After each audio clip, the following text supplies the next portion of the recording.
BA stock analysis Tuesday and onwards. Am I buying? I'm covering that in this short 1-minute video, so watch till the end. Yes, I'm looking at Boeing company. It's decent, 211% increase in price. Now, very simply put, I'm looking to double down on this like crazy. Buy more, that is. So how's it going to look like? Well, simply put, it's been just a very decent bullish market. I don't know about you, but like I just want to pull down. Just see my previous drawings if I can.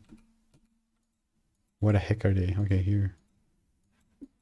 Yeah, wow, this is nice. This is so nice because when I cut it out, since then it's been just kind of pumping up. It did pull down a bit and then, you know, continue to do its thing. To say the least, it was like such a nice color. Yeah, it's phenomenal.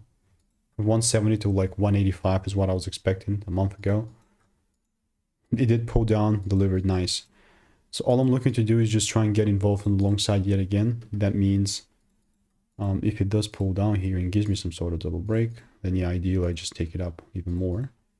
But other than that, like me randomly getting involved, it's not going to be happening. That's how it looks like for me. I have my confirmation point. And if you do want to learn how I'm making 5-10K per month trading, click the first link in the description and get my free emails.